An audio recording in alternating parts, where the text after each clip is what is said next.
man, friends and neighbors, or shall I say this afternoon?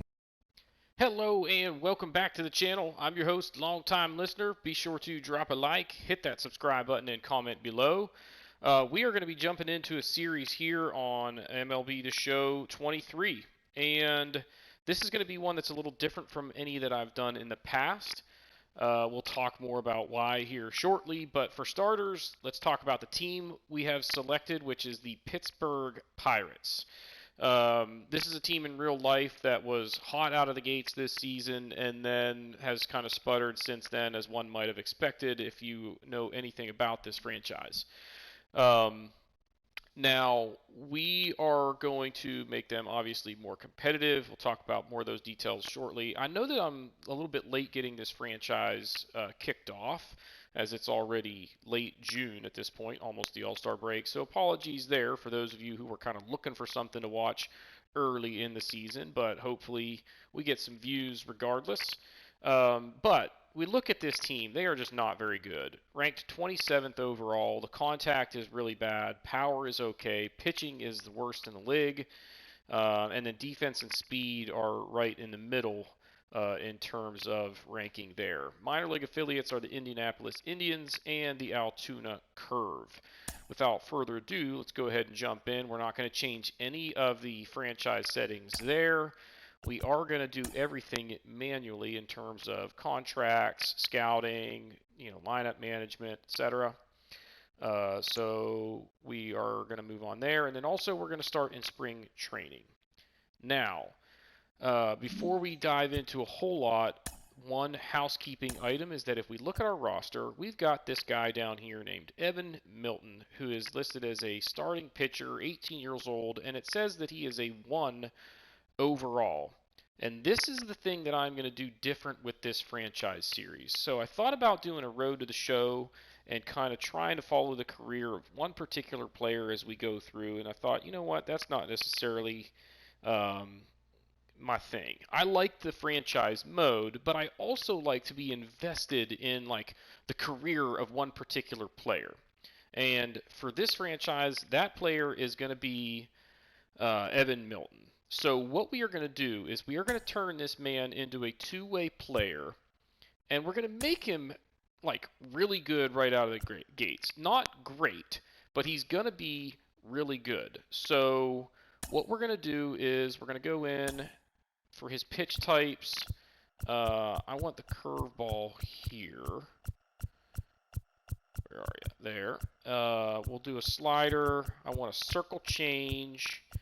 And let's find a two-seam right there. So those are going to be my pitch types. Stamina, we are going to max out, and we'll talk about why shortly. So stamina, we're going to do pretty high. Pitching clutch, we'll go, let's say, 75. Hits per 9, we'll do, I guess, maybe 75 as well. Homers per 9, let's go at 70.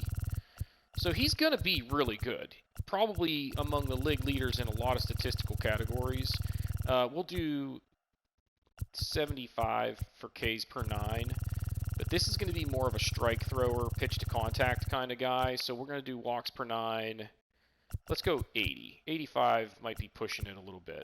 For velocity, he's going to probably hover in the, low to mid 90s, so we'll go 90... Wait, actually, we're going to have to adjust this. So the overall speed will go up as I increase velocity on some of my other pitches. So let's put this at 75 for right now and see where it ends up. He's going to have really good command of his four-seam. So let's call it 90. Break, I don't think matters a ton, but let's have it at 65 for the four-seam. Curveball velocity we'll have at 65. Control, we'll call it 70. 75. Why not? Break, let's do 70. You know what? Let's do 75. We want him to have a absolutely legendary career. Hall of Fame, all-time greats, just outrageous statistics, but we don't want it to be super duper unrealistic where he leads the league in every category every year kind of thing. Let's go like 70, circle change, velocity, put it around 65, why not? Actually, let's increase that a little bit.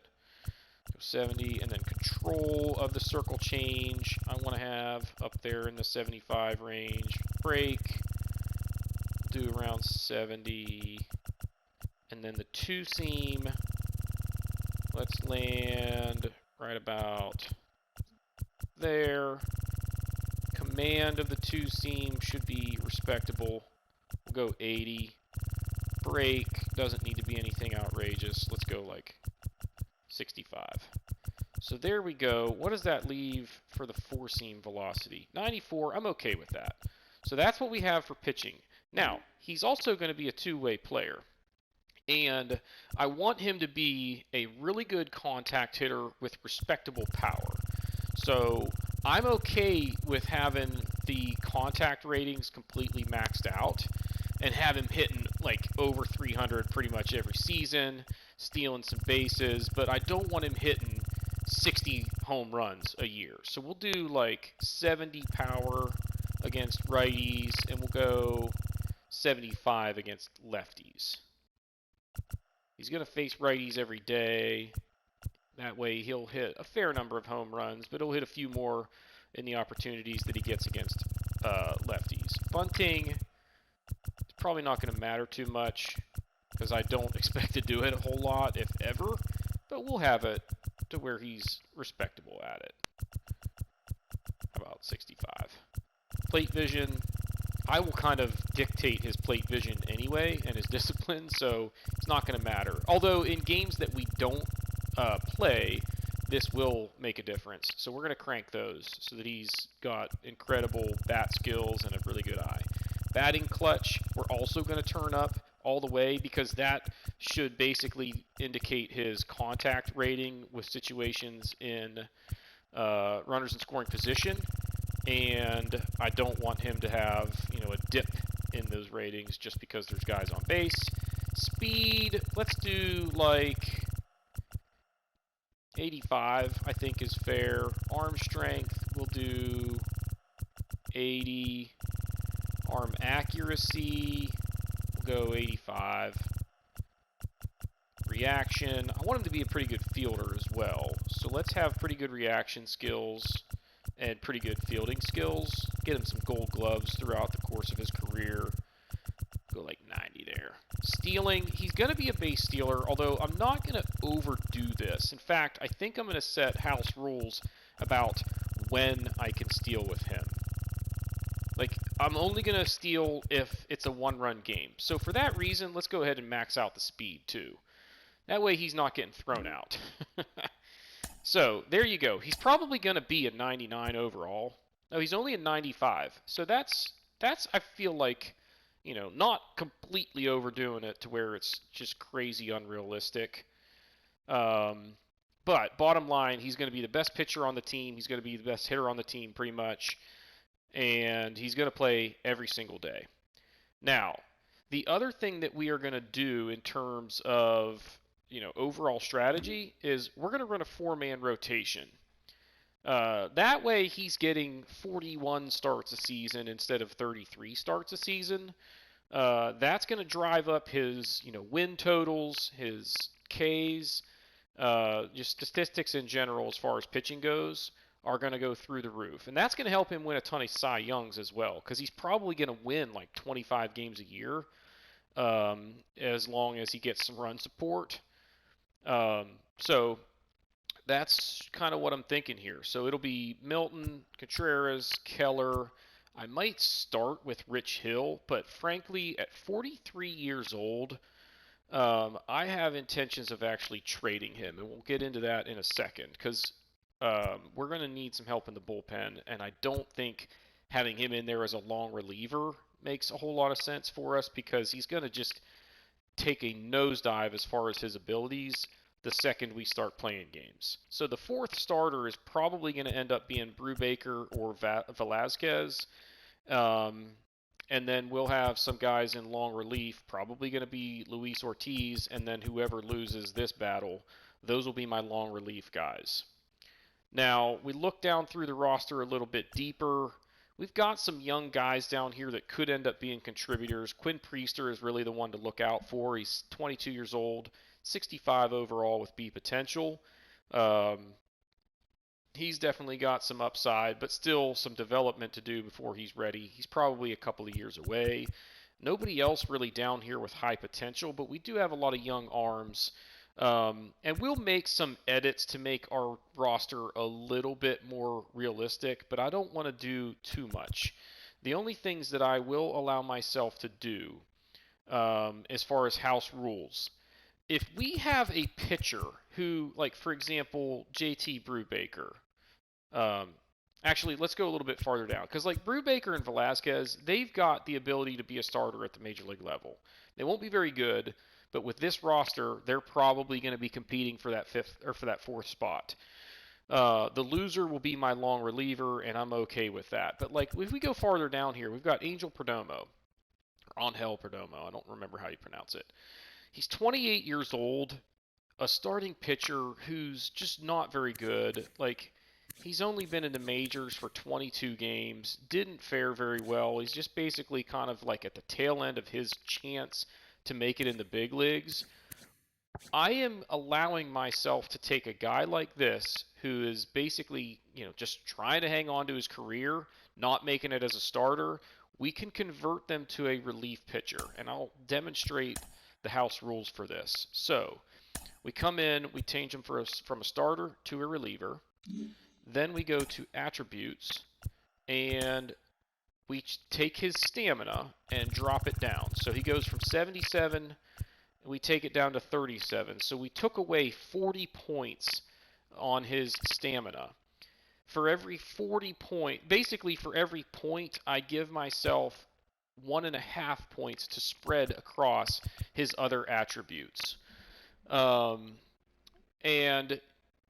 before I actually do that, I'll demonstrate what this turns into in terms of the net result so that you realize I'm not like, gaming the system here. So if we go down to Perdomo, here he is.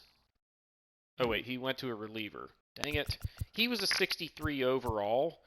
All we did was change him to a reliever, and it drops him all the way to a 54. Like, that's just bizarre to me.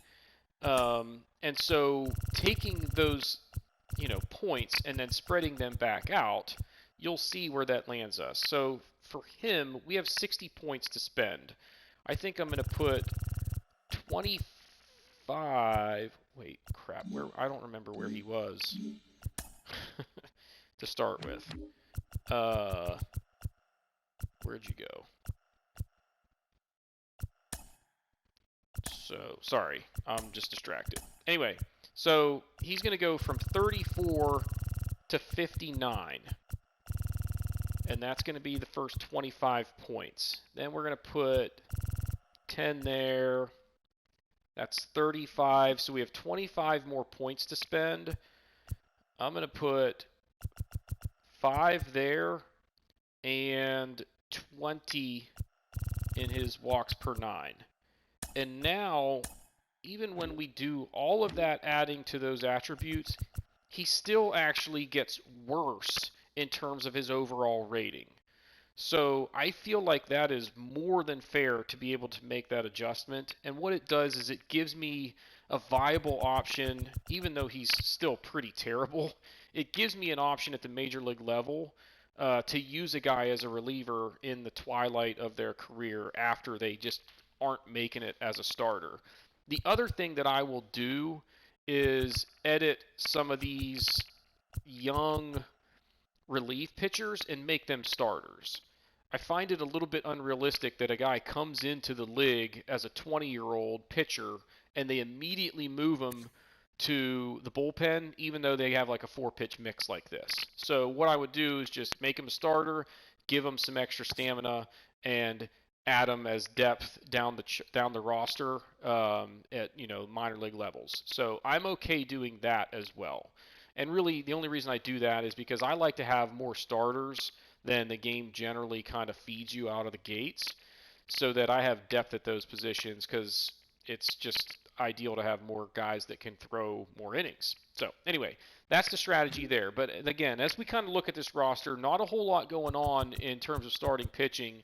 Contreras and Keller definitely have some upside. In franchises that I have done with Mitch Keller so far since purchasing this game, he has been awful. So if that trend continues in this franchise, we will not hesitate to trade him away because it's like it gives me heartburn. Um, so be on the lookouts for that. I'll try and do it within reason, and I might even like if he's off to a good start, but our team is struggling in the standings, we might just get proactive and go try and trade him anyway. But we will see.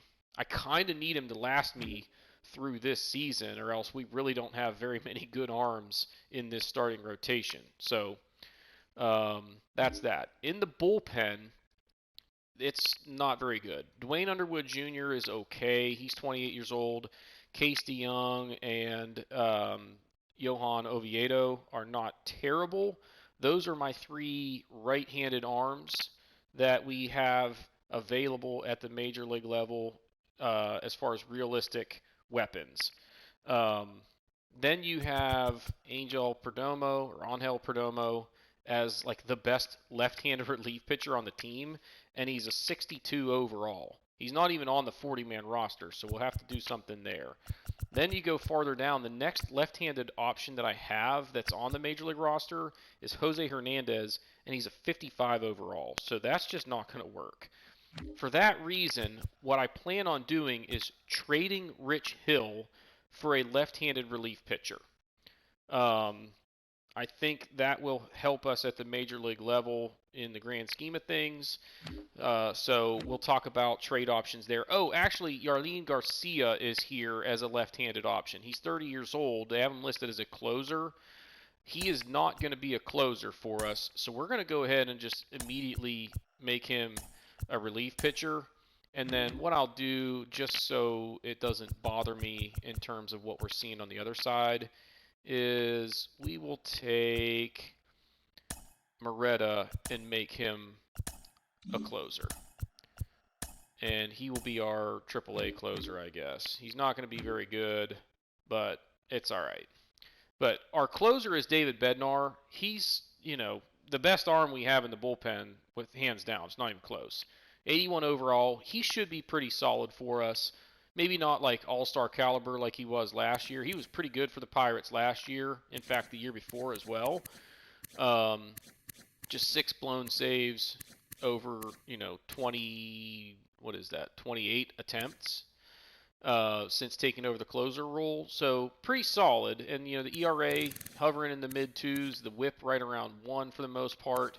He's going to be pretty effective for us coming out of the bullpen to close down games. But we got to get into some games where we actually have a chance to win, and it's close enough to use them. So we'll see how that goes.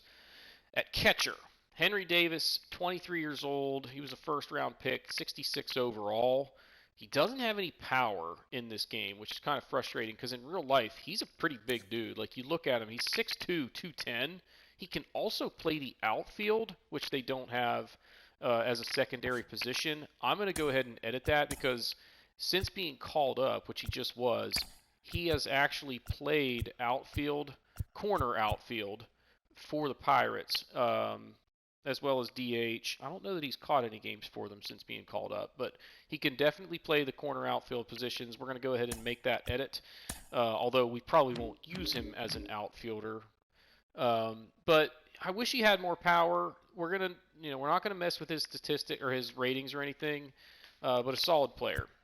He's on the Double-A. He's not on the 40-man roster, so we'll start him at Double-A. Hopefully, let him develop throughout this year, and maybe call him up next year if he's ready. I don't know if he's going to be, at least according to our general standards. Our everyday catcher this year is probably going to be Endy Rodriguez, and he's only a 65 overall. He's not terrible at anything, but he's not great at anything either. So he's the kind of guy that I expect to hit around 220 with about 12 home runs for the season. He's a switch hitter, which I like, but he's just not very good. He's only 22, So he's going to get better over the course of time, but Henry Davis will probably take that job away from him within a season or two. Austin Hedges is awful. He has like the worst contact on the team.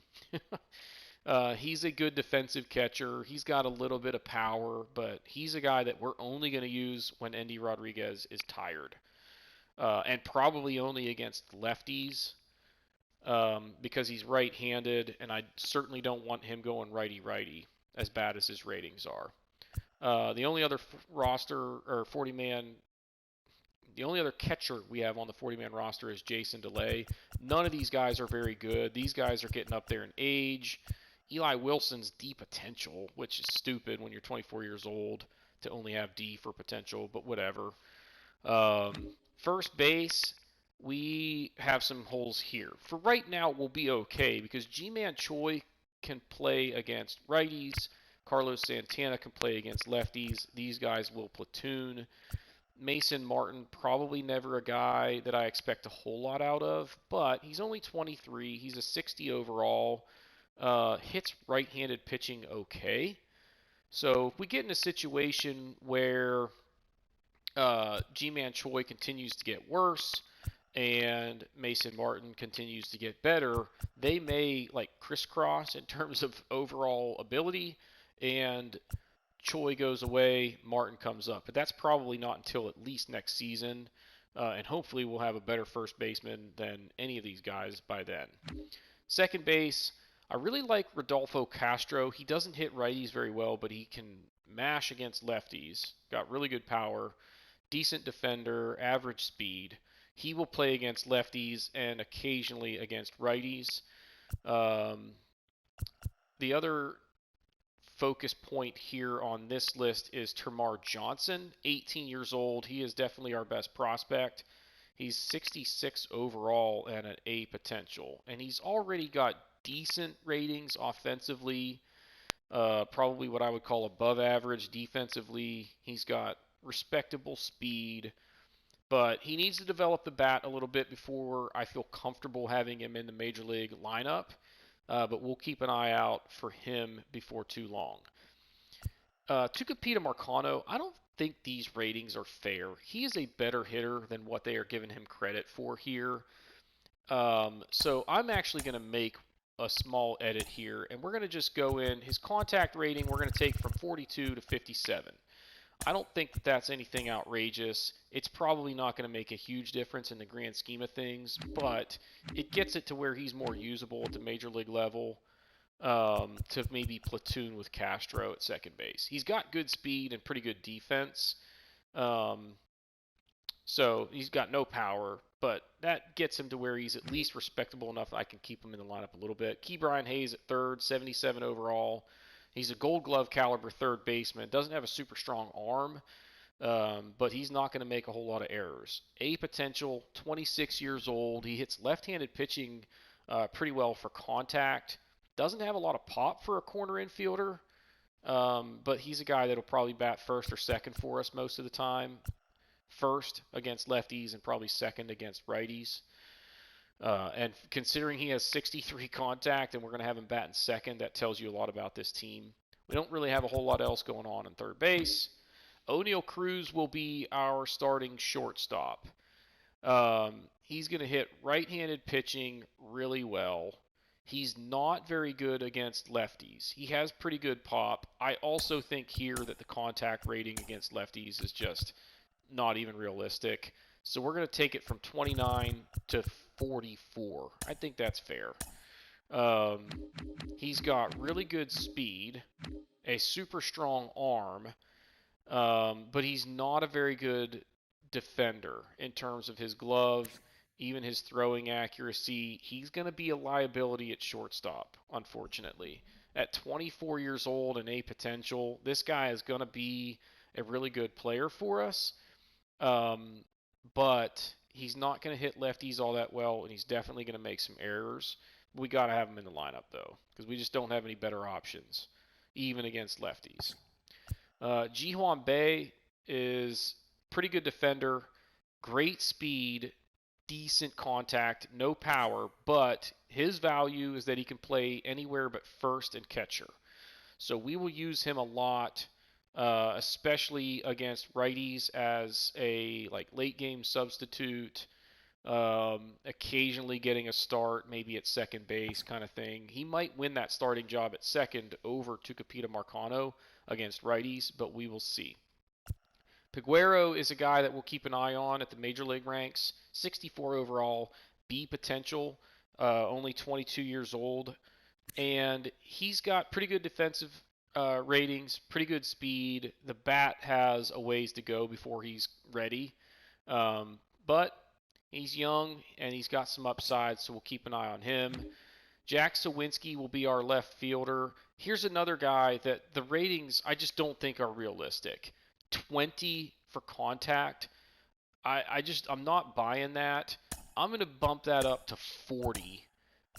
I feel like it's not an outrageous adjustment, but it makes it to where I can start him against righties, and then if a lefty comes in, I don't feel like I have to get him out of the game necessarily. And then we've got Connor Joe. He can play corner infield and corner outfield, so he will get some time at pretty much all of those positions. He's an okay hitter against righties and a pretty good hitter against lefties, and he's got really good vision and discipline for the most part, and he's a pretty solid defender. Doesn't run real well, and he's already 30 years old, but he will be a pretty valuable piece for us just because of his versatility and the fact that he can play against righties or lefties and not be a complete liability at the plate. Kanan Smith and Jigba is a guy that we will keep an eye out for because he might need to be on the major league roster this season in some capacity. Plays corner infield as well as first base. So like if G-Man Choi were to get hurt, I'd probably call him up and make him our starting first baseman against righties. He's got average defense, average speed, average bat. He's just one of those guys that's kind of decent at everything. And he's only 23 years old. So a little bit of upside with that guy, but see potential, not expecting a ton. Brian Reynolds is the best hitter on our team outside of now Evan Milton. He's a switch hitter, hits righties pretty well, got some pop, hits lefties really well for contact, also has a little bit of pop from that side as well.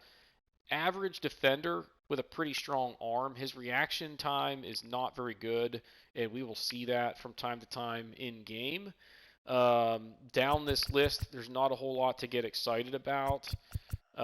Maybe Matt Frazier ends up playing his way onto the major league roster in a year or two, but by then he'll already be in his late 20s. Travis Swaggerty has been a bust for the Pirates at center field. In right field, we got Kutch. He's still okay against righties. He's going to probably platoon and mostly just play against lefties. Still has pretty good speed, but he's not a base-stealing threat really anymore. Still an above-average defender as well, and he can play any of the outfield positions. So we'll definitely get some usage out of him. Cal Mitchell is very similar to Kanan Smith and Jigba in terms of like his ability to just kind of do everything okay. He's slower, but he will honestly probably need to be on this roster at some point this year. It'll probably be a battle between him and Smith and Jigba for one of the last roster spots at the major league level.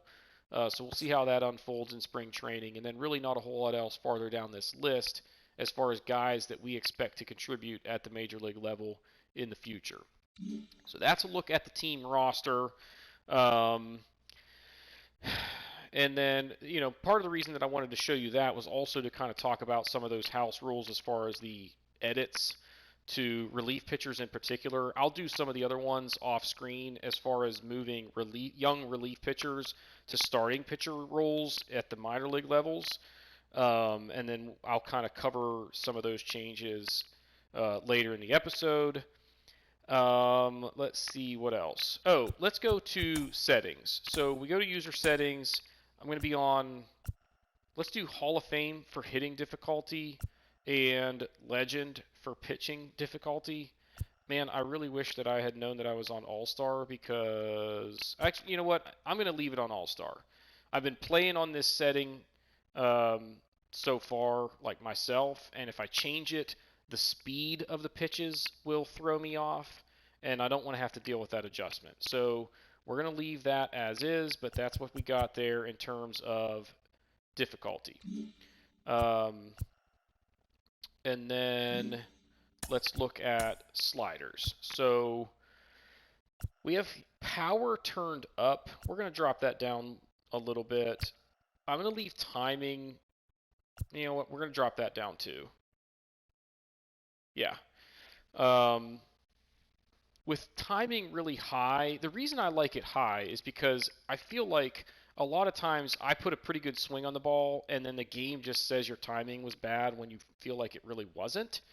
And you know what? For that reason, I'm going to leave it where it is. The downside to leaving it this high is that I won't strike out a lot, but I'm okay with that. We want to win when we're watching me play more than we lose, so I'm all right with that. We're going to leave solid hits like right there. I think that's probably okay. Stamina, I like to crank all the way. We'll leave control where it is, but turn consistency all the way up. We're going to go contact up 2 notches from center. Timing will leave even. I turn foul frequency down because it drives me crazy when guys are fouling off 9 pitches with 2 strikes. And it happens more often than not when you don't mess with foul frequency. We crank the CPU staminas all the way up, do the same thing with their control and consistency. I turn strike frequency down because I feel like if you don't, you almost never draw walks. We turn the hook up just a little bit because oftentimes they leave guys in way longer than is realistic. I turn pickoffs all the way down because they throw off enough as it is, and I don't want that to just slow down the presentation. I turn the fastball speed down 1 notch, leave off speed where it is, and then I think everything else stays the same. Oh, steal ability. I crank that because it's so ungodly, unrealistic when a guy is stealing second and the ball is like already leaving the pitcher's hand by the time they actually break for second. And that happens so frequently when you don't turn up the stealing ability, and it's not even realistic. Wind, I don't know why I adjusted that, but we'll just leave it where it is. So that's what we got for settings. And then we'll go ahead and just save those because why not? So that's presentation. Oh, that's settings. As far as like presentation, what my intention is we are gonna live play all of the games where Evan Milton is pitching. I'm not going to show you the entire game. I will edit out some of the, less impactful plays throughout the game. I'll probably show you all of the game where he is pitching. And then when we're on offense, I might edit out some of the at-bats that just aren't that exciting. I'll show you all of his at-bats. I'll show you all of his, pitching performances. And then once he exits the game as pitcher, I will flip over to quick manage and quick manage the rest of the game. With the exception being, like if I pull him in the top of the 6th or after the top of the 6th and he's due up in the bottom of the 6th, we'll let him bat and then quick manage the rest of the way once we pull him and go to the bullpen. So that's the strategy there. And what that means is we're going to show you every 4th game. So we'll play game 1, we will sim games 2, 3, and 4, and then since we're doing a 4-man rotation, he'll be back on the hill for the next game. So we're going to get to see a bunch of games per season, but we're basically going to follow the career of Evan Milton from start to finish. It's going to take a long time, and for that reason, I plan on this series running for several years. Several editions of MLB The Show. Hopefully we don't run into any issues with, carrying over save files from season to season. But that's kind of my intention there. Now, another thing that I will tell you in terms of house rules is, let's say after, this 2023 season, we go out there and a good example would be somebody like Rodolfo Castro. Let's say he hits like 296 for the year with 30 home runs. At the end of the season, I am going to adjust his ratings to the ballpark of what I think it would need to be for like that to be his projection for the next season. So I would have his average or his contact ratings go up. I would have his power ratings, maybe against righties, go up a fair amount, that kind of thing. And the reason why I'm okay doing that at the end of a season is because if I only played one season and then I bought the game next year and Rodolfo Castro was on the Pirates again that year, his attributes would be adjusted to reflect the kind of season that he just had anyway. So since the game, developers would do it, I feel like it's okay for me to do it, but only after a complete season will we do those kinds of things. And we will adjust both directions. Like, for example, let's say Brian Reynolds comes out and he just lays a turd this year, hits like 260 with 22 home runs. His ratings are going to go down. I don't care if he's only 28 and an A potential.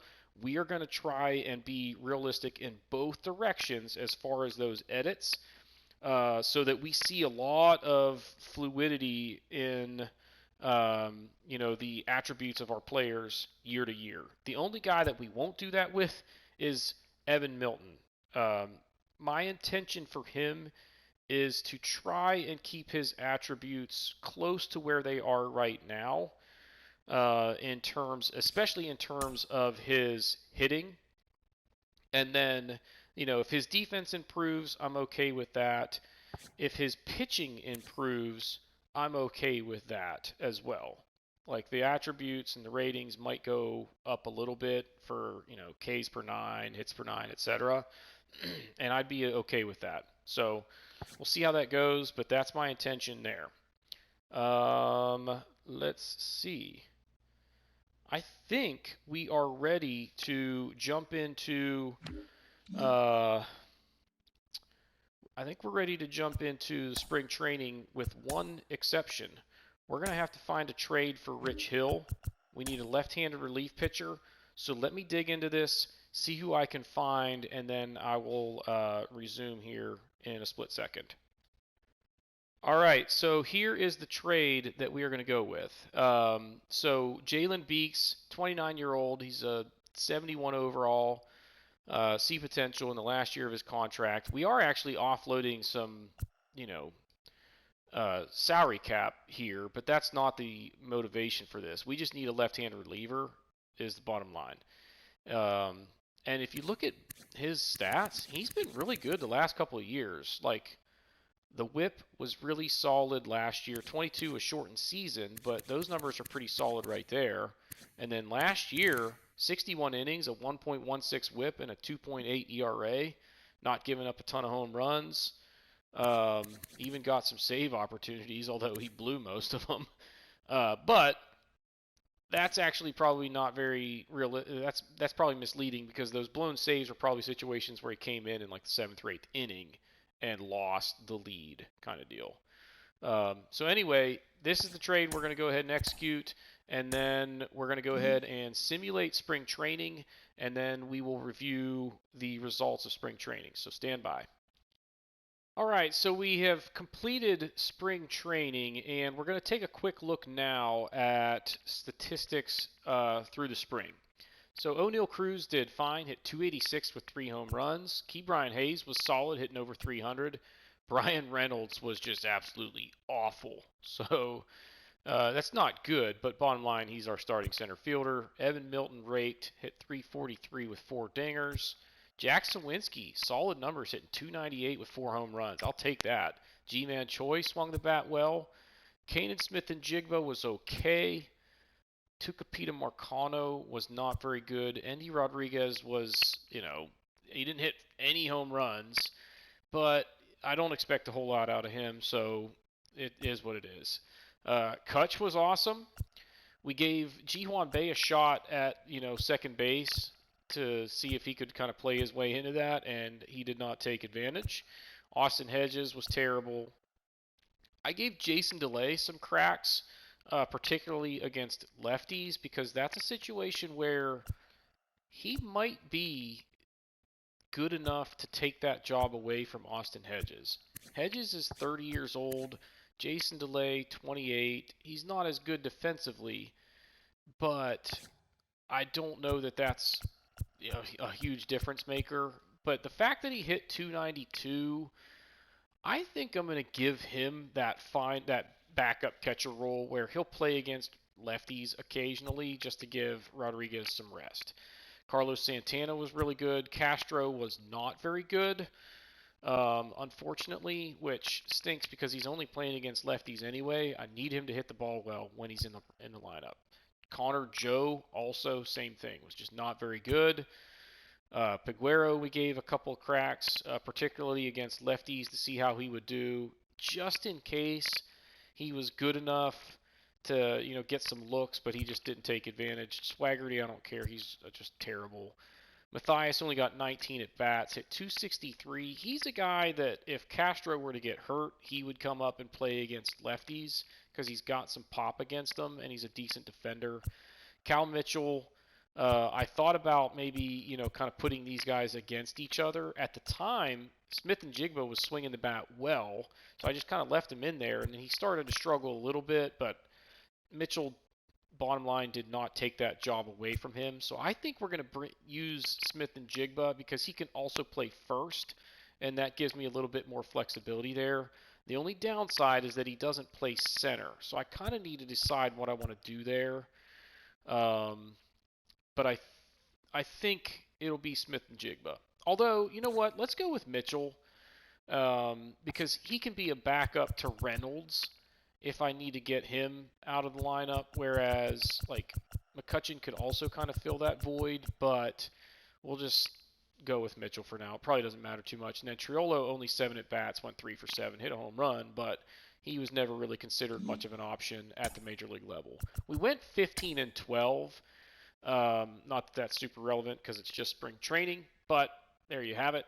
Evan Milton was really solid on the mound, 25 innings, a 1.04 whip, and a 2.88 ERA. Roansy Contreras struggled, but wasn't, a complete disaster. Mitch Keller was okay. Vince Velasquez was okay. And then JT Brubaker was better. So he earned that 4th spot in the rotation, is bottom line. He gave me more innings, more consistency, etc. Long relief, Johan Oviedo was actually really good in this role. So I kind of had to decide who to put in this spot. Velasquez will be one of them, and then I was thinking Ortiz would capture that other spot, but Oviedo was actually really solid. Now he's listed as a relief pitcher rather than a starter, so I think what I will do is actually change that. What I don't like about Ortiz is that he's just awful as far as walks per 9 rating, and that usually doesn't translate well. So I think the long relief will be Velasquez and Oviedo. Burrows was never really considered much of an option, and he was an absolute disaster. Jose Hernandez was atrocious. Chase DeYoung was okay. That whip is pretty high, though. Garcia was awful. Perdomo was really good. So I think of these two, it's clear Perdomo should get that job.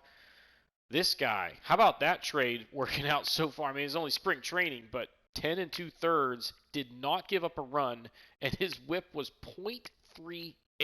That's insane. Dwayne Underwood Jr. was awful.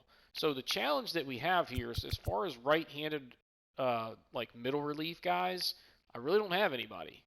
I kind of wish that I would have kept a closer eye on that situation and maybe given some of these guys a crack. But at 61 and 62 overall, I just kind of figured that 66 and 70 respectively would be better. And then Oviedo could be that sort of long to middle relief guy as well. And we'll have another right-handed long reliever in Velasquez. So I think we'll be okay with the arms that we have. But again, just spring training doesn't really matter all that much. And then Bednar was not very good, but I'm not super worried about him. So that's essentially how things unfolded in the spring training. One thing that I forgot to show you do earlier is we made some coaching changes. I believe that the coaching staff that you have definitely impacts results when you simulate and maybe even in game a little bit.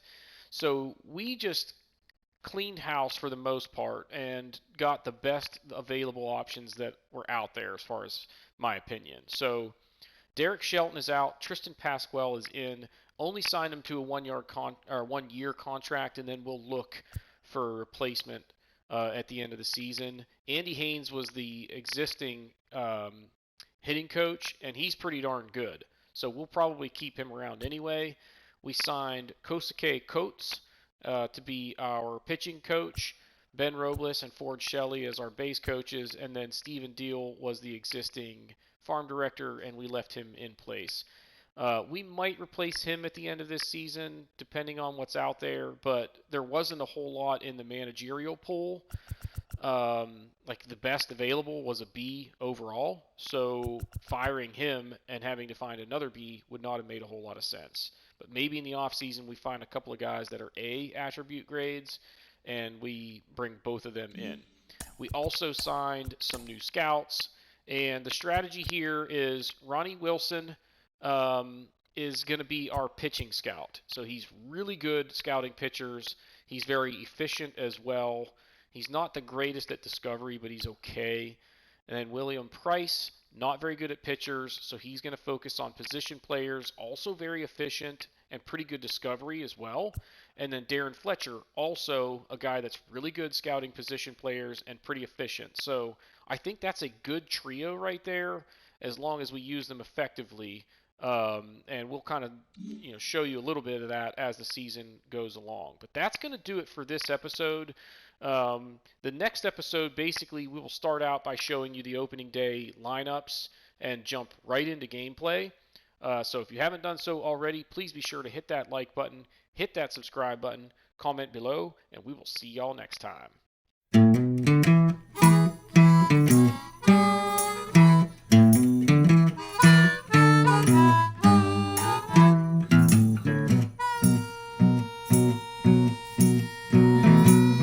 Good evening, friends and neighbors. Or shall I say this afternoon?